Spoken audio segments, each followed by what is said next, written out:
ونصلي على رسوله الكريم. أما بعد فقد قال الله تعالى في كلامه الكريم والقرآن المجيد: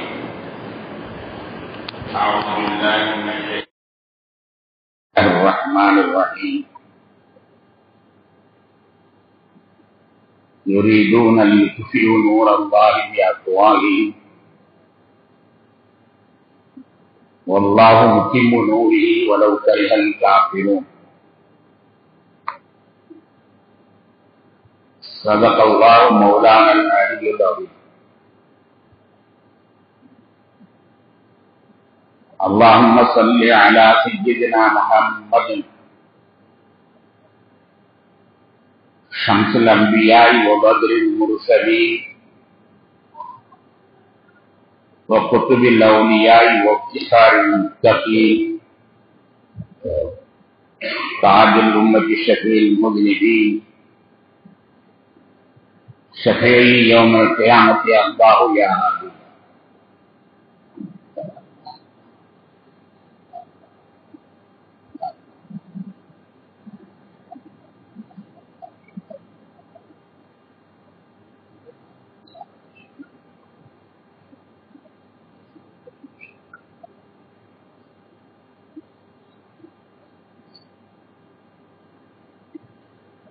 கண்ணியத்திற்கு மிகுந்த மரியாதை செலுத்தான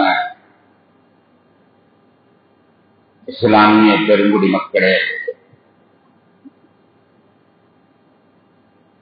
அல்லாஹ்வின் அருளால் இன்றைய தினம் நமது பாரத தேசம்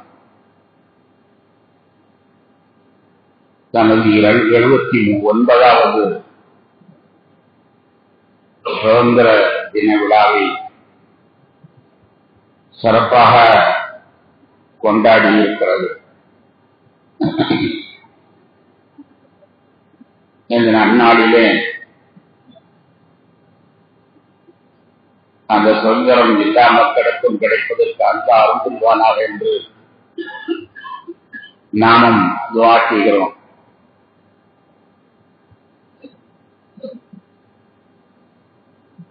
கண்ணியத்திற்குரியவர்களே, இந்த நல்ல நேரத்திலே சுதந்திரத்தில் இஸ்லாமியருடைய பங்கு என்ன என்பதை பற்றி ஒரு சின்ன சிந்தனையை உங்களுடைய கவனத்தில் கொண்டு வர ஆசைப்படுகிறேன்.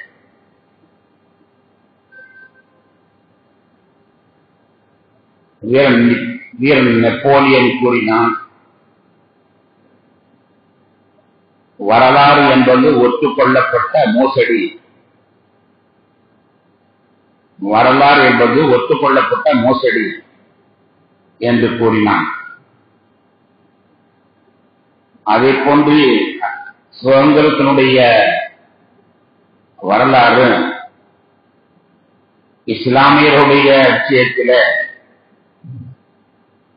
ஒரு ஒத்துக்கொள்ளப்பட்ட மோசடியாகவே எழுதப்பட்டிருக்கிறது. அதனுடைய உண்மை வரலாறு இஸ்லாமியர்களாக நாமாவது தெரிய வேண்டிய அவசியமானதாகும்.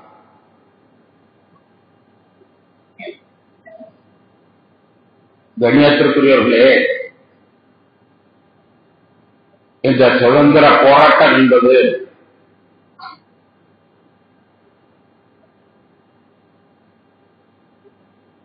வரலாறு சொல்லக்கூடிய கால அவகாசத்தில் தோன்றியதல்ல. கிபி 1806 இந்த சுதந்திர போராட்டம் ஆரம்பித்து விட்டது. தீரர் திப்பு சுல்தான் கிபி 1806 ஏவுகணையை கண்டுபிடித்த மாமனிதர். அவர் ஆங்கிலேயனுடைய அடிமைத்தனத்திற்கு அவர் பதில் கூறும் பொழுது, ஆடாக இருந்து 100 நாள் வாழ்வதை விட புலியாக இருந்து ஒரு நாள் வாழ்வதே போதும் என்று கூறி அன்றே தன்னுடைய போராட்டத்தை ஆரம்பித்து விட்டார். அன்று துவங்கியதுதான் இந்த சுதந்திர போராட்டம். கிபி 1806 ஜூலை அவர் வஃபாத்தாகிறார். அதற்கு முன்பே சுதந்திரத்திற்காக வேண்டியவர் பாடுபட்டு விட்டார். 1858 முகலாயர்களின் கடைசி மன்னர் பகதூர் ஷா இந்த சுதந்திர போராட்டத்திற்காக வேண்டி தன் உயிரை பறி கொடுத்தார். அவர் அன்றைய காலத்தில் இருந்த எல்லா சமஸ்தானங்களையும் அழைத்து, சகோதர சமயத்தைச் சேர்ந்த இந்து சமஸ்தானங்கள் எல்லா சமஸ்தானங்களையும் அழைத்து அவர் கூறினார், சுதந்திர போராட்டத்தை கையில் எடுப்பதாக இருந்தால் என் ராஜ்யத்தை தருகிறேன் என்பதாக அவர் குரல் கொடுத்தார். ஆனால் அவருக்கு யாரும் அன்றைய காலத்தில் உள்ள ராஜஸ்தானிகள் ஒத்து வரவில்லை. 1858 மார்ச் மாதம் அவர் நாடு கடத்தப்பட்டு பர்மாவிலே அவரை கொலை செய்யப்பட்டது. அவர் சிறையில் இருக்கக்கூடிய நேரத்தில் அவருக்கு உணவு கொண்டு வந்து கொடுப்பவர். ஒரு நாள் விசேஷமாக 2 தட்டு மூடியதாக அவரிடத்தில் கொண்டு வந்து கொடுக்கிறார். அப்படி கொடுக்கும் பொழுது அந்த தட்டை தொடர்ந்து பார்த்தால் அவருடைய 2 மகன்களுடைய தலை இருந்தது. அவர் சுதந்திர போராட்டத்தில் ஈடுபட்டதற்காக வேண்டி சிறைப்பிடிக்கப்பட்டு பர்மாவிலே சிறையில் இருக்கிற பொழுது அவருக்கு தண்டனை தருவதற்காக அவருடைய பச்சளம் குழந்தைகளை கொலை செய்து 2 குழந்தைகளை கொண்டு வந்து 2 தட்டிலே சாப்பாட்டு தட்டிலே கொண்டு வந்து கொடுத்தார். அப்போதும் கூட அவர் தன்னுடைய குடும்பத்தினருக்கு தன்னுடைய தாயாருக்கு எழுதினார், மகன் தலைகள் வெட்டப்பட்டு விட்டது என்பதற்காக வேண்டி நீங்கள் சோர்ந்து விடாதீர்கள். நாம் இந்த சுதந்திரத்தை நம்முடைய குடும்பத்தின் உயிரை கொடுத்தாவது பெறுவோம் என்பதாக அவர் பதில் எழுதினார். கடைசியிலே அவர் அடங்கப்பட்டிருக்கக்கூடிய பர்மா, நம்ம ஊர் பர்மாவுடைய பர்மாவிலே உழைத்தவர்கள் ஏராளமாக இருக்கக்கூடிய ஊர். பர்மாவில் வசித்தவர்கள் ஏராளமாக இருக்கிறார்கள். அவருடைய கல்லறைக்கு சென்றிருக்கலாம். அங்கே எழுதப்பட்ட வாசகம் என்ன தெரியுமா? ஜாஃபரின் முடிவு எவ்வளவு பரிதாபமானது உள்ளது என்றால், அவரை அடக்கம் செய்ய தாய் மண்ணில் 2 விதம் நிலம் கிடைக்கவில்லை. ஜாஃபரின் முடிவு எவ்வளவு பரிதாபமானது உள்ளது என்றால், அவரை அடக்கம் செய்ய தாய் மண்ணில் 2 விதம் நிலம் கிடைக்கவில்லை. தாய் மண்ணிலே அவருக்கு இடம் கிடைக்காமல் பர்மாவிலே அவருக்கு இடம் கிடைக்கப்பட்டிருக்கிறது என்பதை அவர் குறிப்பிட்டு எழுதியிருந்தார். இன்னொரு காலத்தில் அவருடைய மன்னரை தானச்சென்ற முன்னாள் மறைந்த பிரதமர் ராஜீவ் காந்தி அவர்கள் இந்துஸ்தானத்திலே உனக்கு இடம் கிடைக்கவில்லை என்பது உண்மைதான். ஆனால் உன்னுடைய தியாகத்தில் எழுந்ததுதான் இந்த சுதந்திர கீழம். துறவிற்கம் ஒன்றுமில்லை ஜாபார், சுதந்திரத்தின் செய்தியிலிருந்து பாரத நாட்டின் பெயரிலையும் புகழிலையும் உன் பெயர் கலந்திருக்கிறது என்பதாக ராஜீவ் காந்தி அவர்கள் கூறினார்கள். கண்ணியத்திற்குரியவர்களே, இவ்வாறு 1858 அவர் சுதந்திர போராட்டத்தை வீழ்கொண்டதாக விளக்குகிறார். அதன் பிறகு 1858 அவர் கொலையுண்ட வருஷம் 27,000 முஸ்லிம்கள் ஷஹீதாக்கப்பட்டார்கள். 27,000 முஸ்லிம்கள் ஷஹீதாக்கப்பட்டார்கள்.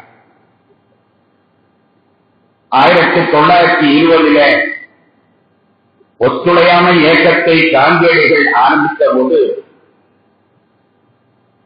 ஜமாத் உலமா சார்பில பத்வா கொடுத்திருந்தார்கள். ஒத்துழையாமை இயக்கம் என்பதை 1920 காந்திக்கு ஆரம்பித்த பொழுது ஜமாத் உலமாவிலிருந்து பத்வா கொடுத்திருந்தார்கள். என்ன பத்வா தெரியுமா? ஆங்கில ஆட்சிக்கு உதவுவது ஹராம். ஆட்சி கவுன்சில் இடம் பெற்றிருந்தால் நீங்கிவிட வேண்டும். ஆங்கிலேயருடன் எந்த விதமான வியாபாரம் செய்யலாகாது. ஆங்கிலேயர் நடத்தும் பள்ளிக்கூடங்களிலே பிள்ளைகளை படிக்க வைப்பது ஹராம். படைகளில் பணிபுரிவது ஹராம். ஆங்கிலேய நீதிமன்றங்களில் வழக்கு தொடுவதும் ஹராம். எல்லாவற்றிற்கும் மேலாக ஆங்கில மொழியை படிப்பது ஹராம் என்பதாக அன்று ஜமாத் உலமா சார்பிலே பத்வா கொடுக்கப்பட்டது. ஏனென்றால் இந்த இந்தியாவை அடிமைப்படுத்திக் கொண்டிருக்கின்ற அவனுக்கு நாங்கள் ஒத்துழைக்க முடியாது என்று காந்திஜி அவர்கள் வெறுமனே ஒத்துழையாமை இயக்கத்தை ஆரம்பித்த பொழுது மார்க்க ரீதியாக ஒரு பெரிய போர் கொடுத்தார்கள். அந்த போருடைய விளைவு இன்றும் கூட தாக்கம் இருக்கிறது என்று சொல்லலாம். ஏனென்றால் ஆங்கிலேயத்தை படிப்பது கூட ஒரு மொழியை கூட எதிர்த்தார்கள். அவன் நம்மை கொடுமைப்படுத்தலாம் என்பதற்காக வேண்டி மொழியை எதிர்த்து போராட்டம் நடத்தியவர்கள் இன்று சுதந்திரம் வீரம் பேசக்கூடியவர்கள் யாராவது இருக்கிறார்களா என்றால் ஒருவரும் கிடையாது. அவனுடைய மொழியையும் எதிர்த்தவர்கள் இன்றைய வாய்வீச்சு வீரர்கள் ஒருவர் கூட கிடையாது. ஒருவருடைய மூதாதைகள் கூட கிடையாது. இஸ்லாமியர்கள் என்று மொழியை ஹராமா என்று சொன்னதினால் இன்று வரை கல்வியிலே அவர்கள் பின்தங்கி போயிருக்கிறார். அல்ஹம்துலில்லாஹ் இப்பொழுதுதான் கொஞ்சம் சற்று நிலைமை மாறி முஸ்லிம்களும் ஆங்கில கல்வியில முன்னேற்றத்தை கண்டுகொண்டிருக்கிறார்கள்.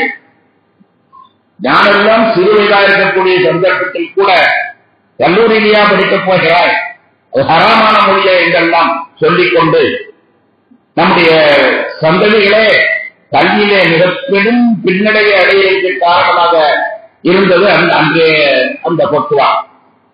அவர்கள் அப்படி பத்துவா சொன்னதற்கு காரணம் அறியாமை அல்ல. பத்துவா சொன்னதற்கு காரணம் மூடத்தனம் அல்ல. அவர்கள் அப்படி பத்துவா கொடுப்பதற்கு காரணம் ஆங்கிலேயனை எடுக்கிறோம் என்றால் அவனுடைய மொழி நமக்கு அதற்கு. ஆங்கிலேயனை எடுக்கிறோம் என்றால் அவனுடைய பள்ளிக்கூடம் நமக்கு அதற்கு. ஆங்கிலேயனை எதிர்க்கிறோம் என்றால் அவருடைய படைகளை ஏன் தேர்வுகள். ஆங்கிலேயனை எதிர்க்கிறோம் என்றால் அவன் நீதிமன்றங்களிலே நீதியை போய் உங்களுடைய கேஸ்களை கொடுத்துக் கொள்கிறீர்கள். ஆங்கிலேயனை எதிர்க்கிறீர்கள் என்றால் அவனோடு உங்களுக்கு ஏன் வியாபாரம். ஆங்கிலேயனை எதிர்க்கிறேன் என்றால் அவனுடைய ஆட்சி கவுன்சிலில் நீங்கள் இடம்பெறக்கூடாது என்றெல்லாம் ஜமாத் உலமா சார்பிலே போர் கொடுக்கப்பட்டது என்றால் சுதந்திர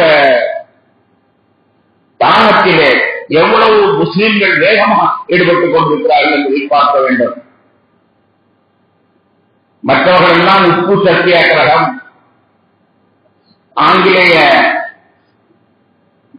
ஆங்கிலேய ஆடையை எரிக்க வேண்டும் என்றெல்லாம் போராட்டம் நடத்திக் கொண்டிருக்கிறார்கள். உப்பு சத்தியாகிரகமும் உப்பில்லாத போராட்டங்களை நடத்திக் கொண்டிருக்கிற பொழுது ஜமாத் 7 விதமான பத்துவாக்களை கொடுத்து இந்த சுதந்திரத்திற்காக வேண்டி அவ்வளவு பாடுபட்டிருக்கிறார். கண்ணியத்திற்குரியவர்கள் 1908 ஜம்இயத்துல் அன்சார் நஸாரத்துல் மஆரிஃப் வட்டுத்துணி சவால் இயக்கம் உலமாக்களால் நடத்தப்பட்டது. உலமாக்களால் சுதந்திரத்தை பரத்துவதற்காக வேண்டி, சுதந்திர வேட்கையை பரத்துவதற்காக வேண்டி ஜம்இயத்துல் அன்சார் நஸாரத்துல் மஆரிஃப் வட்டுத்துணி இயக்கம் உலமாக்களால் நடத்தப்பட்டது.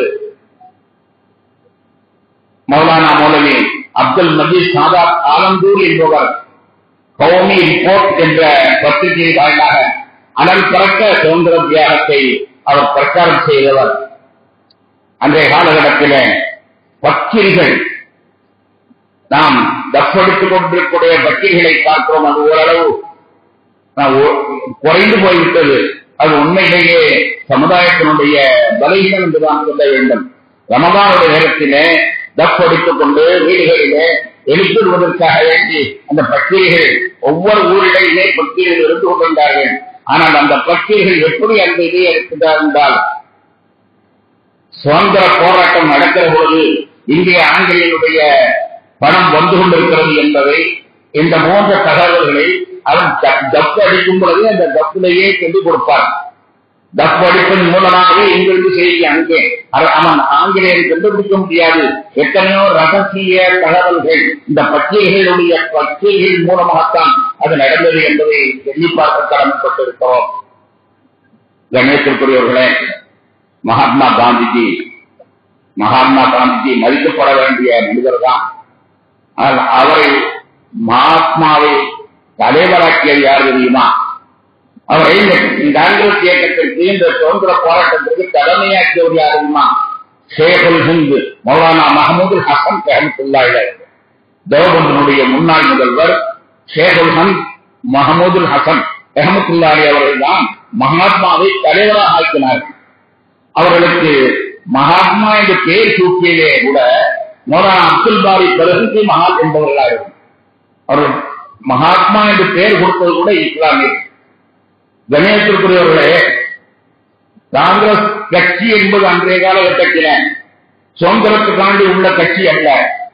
இந்த காங்கிரஸ் கட்சி மிகப்பெரிய அளவிற்கு இந்த பாரத தேசத்தை ஆண்டு அதனை தோல்விக்கு போய் இருக்கிறதே இந்த காங்கிரஸ் கட்சி. இந்த காங்கிரஸ் கட்சி என்பது சுதந்திரத்துக்காண்டி ஆரம்பிக்கப்பட்ட அல்ல, சுதந்திரத்துக்காண்டி ஆரம்பிக்கப்பட்ட கட்சி அல்ல.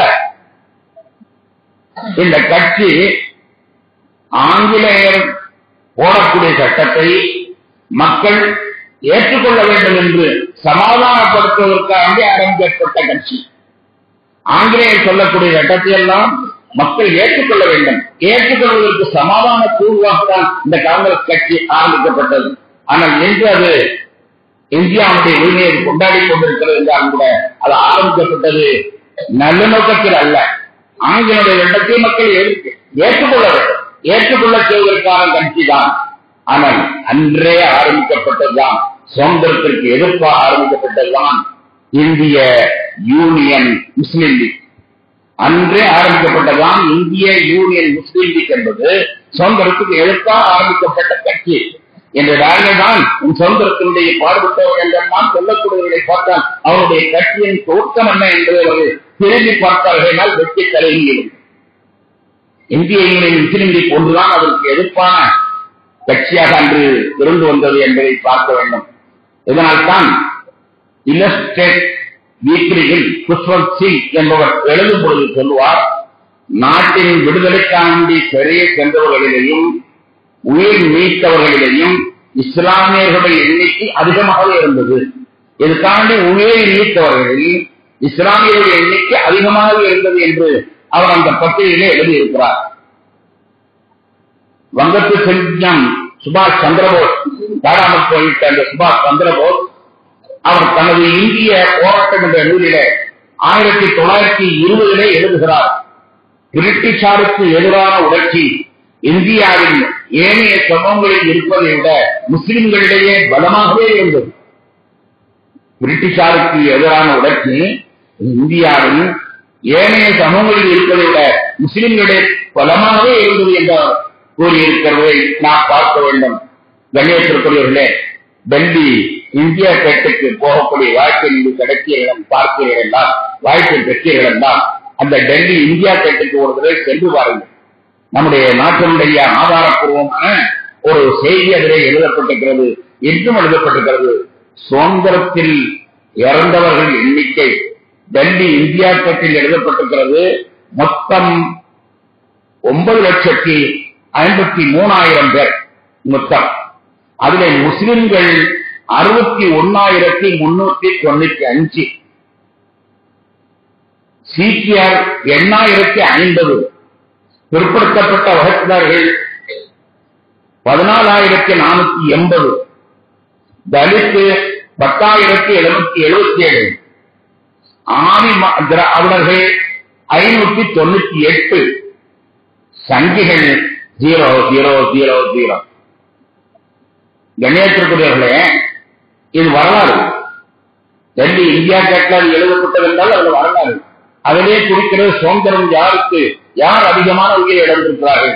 61,395 என்பது வேறு எந்த சமுதாயத்திலும் இல்லை. 61,000 எங்கே இருக்கிறது? வெறுமனே 8,050 சீக்கர்கள், பிற்படுத்தப்பட்டவர்கள் 14,480, தலித்துகள் 10,777. அந்தமானிலே அடைக்கப்பட்டிருந்த கைதிகள், அவர்கள் பற்றிய தகவல்கள் அந்தமான் சிறைகளுடைய சுவரிலே எழுதப்பட்டிருக்கிறது. அந்த ஓய்வை நீங்கள் பார்த்தீர்களே, ஆனால் அதிலே முஸ்லிம்கள் எத்தனை அடைக்கப்பட்டிருந்தார்கள், இந்த சிறையிலே முஸ்லிம்கள் எவ்வளவு அடைக்கப்பட்டிருந்தார்கள் என்பதை அது செய்யக்கூடிய நிலைமை இருப்பதை நாம பார்க்க முடியும். கணிதத்திற்குரியவர்களே, இந்த நிலைமையில்தான் இந்த இஸ்லாமியர்கள் தன்னுடைய நாட்டுக்காக வேண்டிய உயிரையே கொடுத்திருக்கிறார்கள். நாட்டுக்கான உயிரை கொடுப்பதற்கு காரணம் என்ன என்று நீங்கள் பார்ப்பீர்களே, ஆனால் இந்த வெள்ளிக்கிழமை பிரசங்கம் தான், இந்த வெள்ளி மேடைகள் தான் அவர்களை உசுப்பேற்றி விட்டது, அவருடைய சுறுசுறுப்பாக்கள். இந்த வெள்ளி மேடையை சொன்னார்கள், ஊரை நேசிப்பது ஈமானில் பட்டது என்று சொன்னார்கள். ஊரை நேசிப்பது ஈமானில் பட்டது. ஒரு ஏழைக்கு ஒரு ஈமானில் பட்டது, ஒருவருக்கு பணம் காசுகளை அள்ளிக் கொடுப்பது ஈமானில் பட்டது, நோன்பு வைப்பது ஈமானில் பட்டது, ஹஜ்ஜுவது ஈமானில் பட்டது என்று சொல்லக்கூடிய இந்த வெள்ளி மேடை ஊரை நேசிப்பதும் ஈமானில் பட்டது என்று நபிகள் சொல்லக்கூடிய சொல்லை பகிரங்கமாக சொல்லும் பொழுதுதான் இந்த மக்கள் எல்லாம் ஈமான் இதில் கிடைக்குமா என்று நினைத்து எல்லோருமே அதிகமான அளவிற்கு உயிர் கொடுக்க ஆரம்பித்தார்கள். சொல்லி நோய்க்காரர்கள் என்ன இப்படி சொல்றாங்க, அல்லாஹ் ரசூலுல்லாஹ் ஸல்லல்லாஹு அலைஹி வஸல்லம் ஏன் இப்படி சொன்னாங்க? ஊரை நேசிக்கிறது ஈமான்ல மக்கள் ஏன் சொல்றாங்க? ஊருக்கும் ஈமானுக்கு என்ன சம்பந்தம் இருக்கிறது? அல்லாஹ்வுக்கும் ஊருக்கும் என்ன சம்பந்தம் இருக்கிறது? சதகா தர்மம், நோன்பு ஒரு நல்ல காரியம், அது மாதிரி ஹஜ்ஜு நல்ல காரியம். ஆனால் ஊர் என்ன செய்யுது? ஊருக்கு ஏன் இப்படி சொல்லியிருக்கிறாங்க என்று யோசிச்சு பார்க்கிறீர்கள். ஒரு உண்மையை விளங்க முடியும். ஏன் ரசூலுல்லாஹி ஸல்லல்லாஹு அலைஹி வஸல்லம் சொன்னார்கள் தெரியுமா? கண்ணியத்திற்குரியவர்களே, ஒருவர் வீர சோழனிலே பிறந்தார், அவர் லண்டனிலே வாழ்கிறார். வாழும் பொழுது அவர் என்ன நினைக்கிறார், இந்த கருவக்காட்டுல நான் ஏன் பிறந்தேன், லண்டன்ல பிறந்திருக்க கூடாதான்னு நினைக்கிறார். கருவக்காட்டிலே ஏன் பிறந்தேன், நான் லண்டனில் பிறந்திருக்க கூடாதா என்று அவர் நினைக்கிறார் என்றால் அதனுடைய பொருள் என்ன தெரியுமா? அல்லாஹ் தப்பு பண்ணிட்டான். அல்லாஹ் என்னைய லண்டன்ல பிறக்க செய்திருக்கணும், என்னைய கருவக்காட்டில் அல்லாஹ் பிறக்க செய்தான். அல்லாஹ் தப்பு பண்ணிட்டான். அதானே பொருள். நான் லண்டன்ல பிறக்கணும்னா அல்லாஹ் தப்பு பண்ணிட்டான், என்னை ஏன் கருவக்காட்டுல பிறக்க வச்சான், நான் லண்டனுக்குலாம் சகஜானவன் அப்படி அல்லாஹ் மேல அவர் குறை சொல்றான். யார் வீர சோழனான பிறந்தது மகிழ்ச்சி அடைகள் என்று நினைப்பார்கள், அல்லாஹுடைய மாஸ்டர் பிளானை அவர் பொருந்திக் கொள்கிறார். அல்லாஹ்வை பொருந்திக் கொள்ள வேண்டும். அல்லாஹ்வுடைய ஒவ்வொரு செயலும் அவர் மிகப்பெரிய நுட்பத்திற்கு பின்னால் உள்ளது என்று பொருந்திக் கொள்ள வேண்டும். ஆனால் ஊரை நீ நேசித்தால் தான் எங்கே வந்து அல்லா பிறக்க வைத்தான், எந்த இடத்தில் பிறக்க வேண்டும், எவளை கல்யாணம் வைக்க வேண்டும், எத்தனை வேண்டும், எத்தனை வியாபாரம் அடைய வேண்டும், எல்லாமே அவன் போட்ட மாஸ்டர் பிளான். அந்த மாஸ்டர் பிளான் தான் உலகம் நடக்கிறது. உலகத்தில் ஒரு இன்னி அளவு கூட அதனுடைய விதிகளுக்கும் தவறுவதில்லை. வழக்கத்தில் இல்லா ஆழமுகா ஒரு இலை கூட அவனுக்கு ஒத்தே வராமல் விழுந்ததில்லை. இதோட காட்டிலே சென்று பாருங்கள், எவ்வளவு இலைகள் விழுந்து பிறக்கின்றது. ஆனால் வழக்கத்தில் இல்லாம ஒரு இலை கூட விழுவதில்லை. அவன் அல்லாமல் விழுவதில்லை, அவன் உத்தரவில்லாமல். அப்படி அல்லாஹ்வுத்தாலா ஆளுமை படித்துக் கொண்டிருக்கக்கூடிய அல்லாவே, வல்லமை கிடைத்த அல்லாவே, அவன் இல்லாமல் எதுவும் நடக்காது, அணுவும் அசையாது என்று இருக்கக்கூடிய அல்லாவே இவன் முட்டாளாட்டான். லண்டன்ல வாழ்ந்திருக்கணும். பார்த்தது அல்லாஹ் எவ்வளவு தப்பு என்று அல்லாஹ் முட்டாளாக்குறான். எனவே ஊரை வெறுப்பது அல்லாவை வெறுப்பதாம், ஊரை நேசிப்பது அல்லாவை நேசிப்பதாம். நபிகள் நாயகம் ஸல்லல்லாஹு அலைஹி வஸல்லம் அற்புதமாக வைத்துள்ளார்கள். ஹுப்புல் வத்னி மினல் ஈமான். இந்த உணர்வை வெள்ளி மேடைகளிலே இமாம்கள் மக்களிடத்தில் கொண்டு வரும் பொழுது, ஆகா ஊருக்கு தியாகமானால் ஷஹீத் அர்த்தம், ஊருக்கு தியாகமானால் புனித போராடியா, இஸ்லாத்துக்கு உயிர் வைத்ததை போன்று ஊருக்காக வேண்டி நாம் உயிரிடுவது மிகப்பெரிய வாக்கியமாக நினைத்துத்தான் ஒவ்வொருவரும் களங்களிலே இறங்கி மிகப்பெரிய அளவிற்கு போராட்டம் செய்து என்ற சுதந்திரத்தை இந்தியாவுக்கு கற்று பெற்றுக் கொடுத்திருக்கிறார். ஆனால் அந்தோ பரிதாபம் இப்படி தன்னை உயிரை அதிகமாக விட்டார்கள் என்பது இந்தியா கேட்டிலும் எழுதப்பட்டிருக்கிறது. சுபாஷ் சந்திரபோஸும் சொல்லுகிறார், குஷ்வந்த் சிங்கும் சொல்லுகிறார். எல்லாம் சொல்லியும் கூட இந்த இஸ்லாமியர்களை சுதந்திர போராட்டத்தில் 2ஆம் தர மக்களாக தள்ளப்பட்டிருக்கிறோம் என்பது மட்டுமல்ல, இந்த இந்தியாவிலே அவர்களுக்குள்ள உரிமைகள் பறிக்கப்படுகிறது. சமீபத்தில் நீங்கள் பார்த்தீர்களே, ஆனால் அஸ்ஸாமிலே முஸ்லிம்களுடைய உரிமைகள் பறிக்கப்பட்ட செய்தி மறந்துவிட முடியாது. அஸ்ஸாமிலே முஸ்லிம்களுடைய உரிமை பறிக்கப்பட்டு வீடுகளிலிருந்து வெளியேற்றப்பட்டு பொது குடிகளில் அடைக்கப்பட்ட அந்த வரலாறு நம்மால் மறக்க முடியாது. காஷ்மீருக்கு தனித்துவம் இருந்தது. அந்த தனி உரிமையை பறித்து அது மற்ற சாதாரண ஒன்றுதான் என்பதாக ஆட்சியரை யாரும் மறந்துவிட முடியாது. முத்தலாக் தடை சட்டம், அதையும் யாரும் மறந்துவிட முடியாது. பாபரி மசீதிலே நடந்த கொடுமை, அதனுடைய குற்றவாளிகள் மீது நடவடிக்கை எடுப்பதிலே எவ்வளவு பாரபட்சம், அதனுடைய குற்றவாளிகளின் மீது நடவடிக்கை எடுப்பதிலே எவ்வளவு பாரபட்சம் நாம் அறிந்த விஷயம்தான். குடியுரிமை ஒன்று கொண்டு வந்து, குடி உரிமை என்று ஒன்று கொண்டு வந்து மக்களை எல்லாம் அழுப்படுத்திய அந்த செய்தியும் நமக்கு தெரியாத ஒன்றல்ல.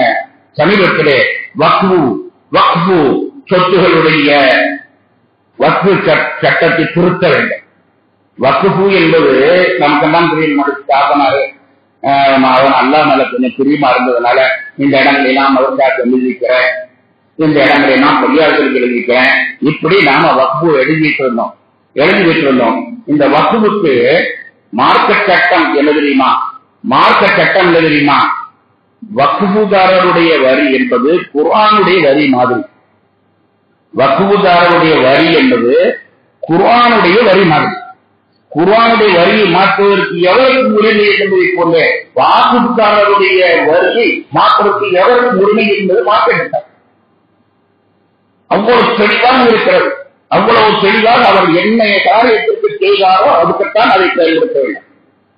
ஆனால் நிச்சயமாக அந்த வக்ஃபு விஷயத்திலே எவர்கள் மாற்றமாக நடந்தார்களோ, இறந்து போன வாக்குதாரர் அவரை சும்மா விட மாட்டார். எனக்கு நல்லா தெரியும், மந்தவெளி பக்கத்திலே ஒரு தர்கா, அந்த தர்காவுக்கு 3 சகோதரிகள் பத்திரம் எழுதியிருக்கிறார். 3 சகோதரிகள் பத்திரம் எழுதியிருக்கிறார்கள். அவருடைய சொந்த சொத்தை அந்த தர்காவுக்காக எழுதி வைத்திருக்கிறார்கள். எழுதி வைத்த பத்திரத்தை படித்து பார்த்தால் அதில் என்ன இருக்கிறது? இந்த தர்காவுடைய நிலத்திலே இதை செய்ய வேண்டும், இதை செய்ய வேண்டும், இந்த வருமானத்தை இருக்க செய்ய வேண்டும், இந்த வருமானத்தை இருக்க செய்ய வேண்டும் என்று எழுதிவிட்டு அந்த 3 சகோதரிகளும் கடைசியாக எழுதுகிறார்கள். இதற்கு மாற்றமாக யாரால் உபயோகிப்பார்களே ஆனால் அவர்களை அல்லாஹ் சும்மா விட மாட்டான், வழி வாங்கியே தீர்வான் என்பதாக அந்த வரி பத்திரத்தில் எழுதியிருக்கிறார். நாங்கள் எங்களுடைய சொத்தை நாங்கள் உழைத்ததை அல்லாஹ்வுக்காக எங்கள் தேகம் தீரும். அதை மறுத்து வேற எதற்காக உதவிப்பார்கள் ஆனால் அவர்கள் உருப்பிட மாட்டார்கள் என்று அந்த 3 பெண்களும் வாக்கை எழுதிட்டார்கள். மற்றவர்களாம் எழுதவில்லை, ஆனால் இவர்கள் எழுதியிருக்கிறார். அதை நான் பார்க்க முடிந்தது. அப்படிப்பட்ட வகுப்பு கடைசியில் இப்பொழுது சந்தியிலே நிறுத்திக் கொண்டிருக்கிறது. அல்லாதான் காப்பாற்ற வேண்டும். இன்னும் என்னென்னத்தில் கை வைக்கப் போறார்களோ தெரியவில்லை. இந்த நாடு எதையெல்லாம் பார்த்து எப்படி சகித்துக் கொண்டிருக்க போறதோ என்று தெரியவில்லை. ஆனால் என்னதான் நீங்கள் என்னைகளை கொடுமைப்படுத்தினாலும் இதற்காக அடிபட்டவர்கள் நம்மையாக அடிபட்டவர்கள் நாங்கள் தான். உயிரை கொடுத்தவர்கள் நாங்கள் தான். சொத்துக்களை கொடுத்தவர்கள் நாங்கள் தான். நாங்கள் தான் உறுதுணையாக வீரர்களுக்கு உறுதுணையாக நாங்கள் இருந்தவர்கள். பாடுபட்டவர்களுக்கெல்லாம் பாராட்டு மலையை பொறிந்தவர்கள் நாங்கள் தான் என்பதை உலகமறிய நாம் செய்ய கடமைப்பட்டு இருக்கிறோம்.